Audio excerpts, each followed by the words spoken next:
Okay, and now joining us from Beirut is Jad Melki, professor of media studies at the Lebanese American University. Thanks very much for being with us, Jad. We appreciate it.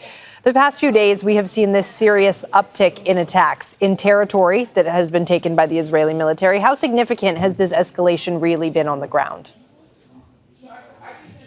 Thanks, Riley. Most of the escalation has been targeting civilian centers, the city of Tyre, villages in South Lebanon, and historical sites like the video mentioned, the Beaufort Castle, or what we like to call in our indigenous language, the Sha'if fortress. And most of these have been billed by Netanyahu as major strategic accomplishments, but that has been mostly exaggerations. I mean, even the Sha'if fortress, it's really, unless we're living in the 12th century, it's not a strategic military location anymore. The problem is Netanyahu is stuck. He cannot advance very quickly. He will break the Israeli army, and he cannot sit still in the occupied territories of South Lebanon right now because the resistance is basically hunting his soldiers like sitting ducks. So he's stuck, and he can only bomb and kill civilians and target hospitals and emergency medical staff. So that is the situation now in Lebanon. And that's what we were hearing from our correspondent Zena Huder, who was telling us that Hezbollah can't stop the advance of the Israeli army, but they can make it very difficult for them. At this time, Jad, diplomacy is going on between the Israelis and the Lebanese government, which is, of course, not a party to this conflict. It isn't fighting. So I wonder what this escalation could mean for those talks.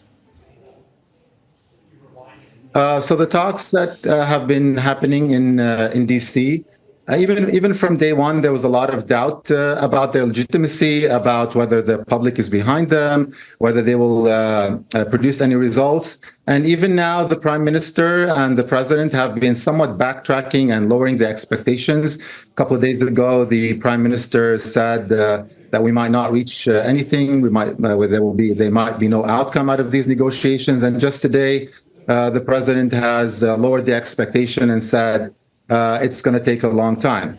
But going back to the issue of the military aspect, yes, this is a guerrilla warfare from our side, from the Lebanese side. This is an asymmetrical warfare. The resistance has always been clear about this. They cannot stop a major regular army that bills itself as the fourth strongest army in the world, who has been fighting for 100 days to barely occupy 5 kilometers or 6 kilometers into Lebanon. But the introduction of the FPV drones, especially with the addition of the night vision today, has been driving the Israeli commanders crazy. They can't do anything about it. They can't stop it. This has been a major strategic shift on the battleground, to the point that just today I read in the Washington Post that the Pentagon is looking for companies to develop these cheap, what they call killer drones. So this has majorly shifted the battlefield, and now it's reflecting on the negotiations with the backtracking and the lowering of the expectations of the Lebanese government. But the other problem with this kind of warfare, Jad, isn't it that it sort of blurs the lines of where is the front line, and thus puts civilians into the conflict and puts them at risk. And we're seeing that all across Lebanon. We've been seeing it since March. More than 1 million people have already been displaced.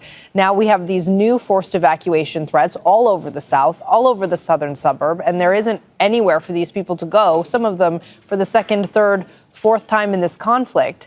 And is the Lebanese government prepared? Can it handle taking care of all of these people after all of these towns and villages get flattened? Well, it's not really the situation that is causing the civilian casualties and the civilian pain. This is the Israeli strategy that they started in Gaza, and then in the West Bank, and in Syria, and now in Lebanon. The resistance, when they fight, they attack military assets, they attack soldiers, they attack commanders. They are not attacking civilians. If what is so-called the fourth strongest army in the world with all its precise weapons cannot limit its attack to military assets, then it is their fault for what's happening.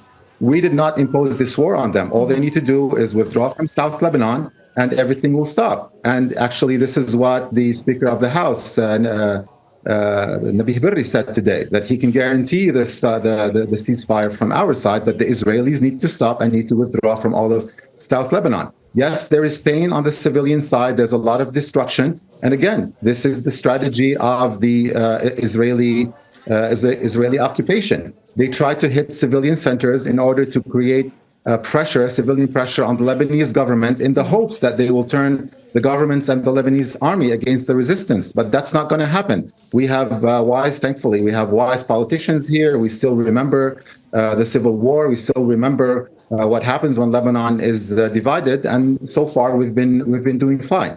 Now, as for the displaced, there's a lot of facilities, there's a lot of political parties, there's a lot of NGOs, a lot of civil society groups that are helping. Yes, it's extremely painful.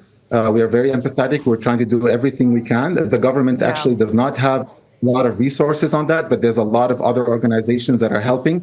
I don't want to exaggerate or underplay the pain of the displaced, but a lot of them now have figured out a way of finding other places to stay at with family, with renting those who can, other houses in non-targeted areas. But also there are major refugee centers, displaced centers that are also welcoming and helping them.